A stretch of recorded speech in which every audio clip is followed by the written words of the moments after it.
Real men should cry. Real men should cry. This is going to be a somewhat short live today because there's really not a whole lot to it, but we'll see how it goes and how it unravels. So please, y'all, continue to share the video. Please share the video. Real men should cry. Why? Well, as human beings, we all have been given the God-given ability to heal ourselves. When you fall down and scrape your knee or cut your elbow on something, after a couple of days, our bodies go through the healing process of patching up what was damaged. Our skin begins to clean itself. The white blood cells begin to go to work against any kind of infection. Our skin pigment begins to go to work to try to repair the damaged skin. After a couple of days, it will begin to scab up. The scab is actually meant to protect the wound underneath while it's healing. I don't need to go into all the technical stuff about it, but our bodies are equipped to heal themselves. Crying is one of the ways in which our bodies and our spirits go through healing. And somewhere along the way, it has been ingrained into a lot of men that crying is a sign of weakness. That crying is a demasculating situation. Crying is for weak men, for weak boys. Crying is not manly. And I'm here to tell you that is BS. I'm not going to say the word, but it's BS. Anybody who has ever told or taught that, unfortunately, that probably was taught to them, but it's wrong. Men, boys, we need to and should cry. What happens when a boy grows into a man with all of that bottled up emotion? What happens to him, usually? I'll tell you. Usually what happens is our bodies are not meant to hold that kind of stuff in.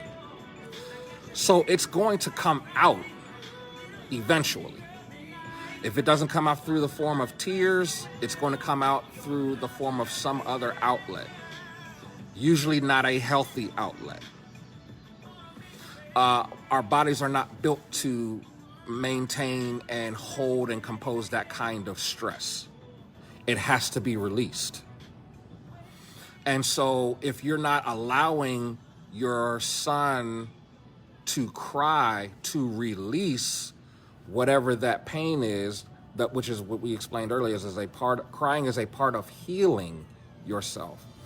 If you don't allow someone to heal, what happens? And even, like I said, and that's why I brought up the cut example. If you don't allow a cut to heal, what happens? Y'all tell me. What happens? What happens to a cut when it is not able to heal itself properly? What happens? It gets infected. It begins to fester, which ultimately affects other parts and possibly can affect other parts of the body. So if you get a cut on your finger and it gets infected, it can spread to another finger. Then it can spread to your hand. Then it can spread to your arm, and so on and so on and so on. So we all understand, we're all intelligent. We all understand what happens when healing is not allowed to take place. It's the same kind of effect that happens as parents when you don't allow your son to cry, to heal. They become infected. Now, the thing is, whether we like it or not, if you break your finger is going to heal. It just may not heal correctly. So it's in the same situation. That person will eventually heal, but it may not heal healthy, and it may not heal correctly. Someone who may have broken their finger, you may see that their finger may not be able to extend all the way. Even though their finger is healed, it didn't heal correctly. They didn't put it in a splint to straighten it. They didn't get the proper care or the proper medicine to allow it to heal properly.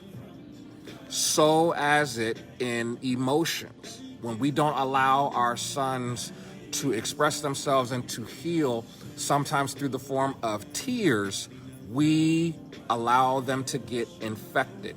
And then as they grow older and they get older, then they have not realized that it's okay to cry within reason. Now, everything is within reason, right? I am the father of a son, my son Liberty. He has a birthday next month. So there are times where Liberty is crying about something, and I can tell that what he's crying about is not tied to his emotions when he wants a cookie and I tell him no, right? There's a difference. There's a difference between crying because you're not getting what you want and then crying because you are emotionally broken. There's a difference. So, no, I'm not saying to allow your children or to allow your sons to just cry for nothing. No, we're not raising crybabies. That's not what I'm talking about. I'm talking about the times that your child is emotionally distressed or emotionally in a place, and you, whether if you're a father or a mother, and you tell that young boy, don't cry. Or even in a situation where they fall and bust their head on something, and you tell them to suck it up, because boys don't cry. That's not a healthy thing to do. He needs to be able to cry to let out the pain that he felt. Now, no, you don't let him cry for 6 hours. Come on, y'all, let's be reasonable. No, you don't let him cry on and on and on. But no, when they initially fall and get that injury and they cry, that's a part of their healing. And then once you comfort them and let them know that what happened is okay, they will be fine, you reassure them that they will be okay and the crying will stop. So no, you don't just allow them to just keep crying and crying and crying. I'm not saying that. But all I'm saying is, y'all, as fathers, as mothers, as parents, period, we have to stop this notion of telling our sons that crying is not what they need to do. That's not healthy. I see fathers tell their sons that. I see mothers tell their sons that. It's interesting. I saw a meme the other day where it showed in one block the young boy as a child with his mother, and in the other block it showed him as a man with his mother. And in the first block it said, he was crying. The first block, and this is not against mothers, it would have been the same principle if it was his father. But basically it said, in the first block, boys don't cry. Wipe your face, boys don't cry. Boys don't show that kind of emotion. And then in the second block, when he became a man, the parent was distressed. And then asking the child, why are you not emotional? I thought that was a very powerful message, because you have ingrained into that child from his youth that crying was a form of weakness. And so a child is going to take whatever you teach them, whether it's good or bad. So if you have taught your child that crying is shamed upon as a boy, when he grows as a man, he's going to carry that with him into manhood. And then when you need him to show an emotional side, or you're expecting him to show an emotional side, and it's not there, why are you confused as to why he is not an emotional person? Well, it's because that's how you raised him. And then that gets passed on to the next generation. So I got to get ready to go, y'all. But I'll share this with you. I have only seen my father cry. In my whole life, I think I've only seen my father cry 3 times. He was a man's man. I saw him cry at a funeral. I saw him cry in church one time, and I can't even remember where the other time was. But I believe it was only 3 times I've seen my father actually shed tears and cry. But you know what? As a young boy, seeing my father in that emotional state, I never thought that he was less of a man.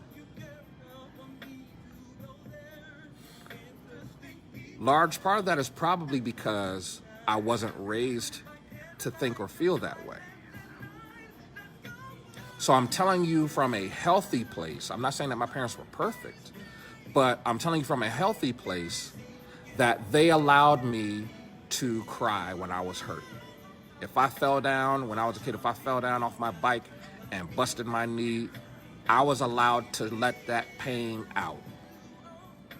If I was sad about something, really truly sad about something, they let me get that emotion out. And it helped me to heal. And I'm telling you, I'm not telling you nothing that I don't know. I'm speaking about my own personal experience. Me being able to show my emotions and to cry when I needed to cry helped me to heal. And I will pass that on to my son. Now, I'm not going to let him be a crybaby. That's what I addressed earlier. We're not talking about being crybabies now. I'm talking about allowing your sons, your children, to properly and in a healthy way heal themselves through tears if it's needed. So mothers, fathers, especially with our boys, we have to stop this notion that it is not cool, it's not manly, it's not a big boy to cry. It is. Let them cry, let them get it out, let them heal, and then reassure them and comfort them. Let them cry. Because what you don't want to happen is to have all of that bottled up emotion and then him growing up into a man with all of that bottled up emotion. It's going to come out. Either way, it's going to come out. But either it's going to come out in a productive way or a negative way. And we don't want it coming out in a negative way. So fellas, kings, raise our sons to that it's okay for them to show emotion, to shed tears. And as men, sometimes you may need to shed tears because tears are a way of healing. Tears are a way of healing. All right. Thank you all.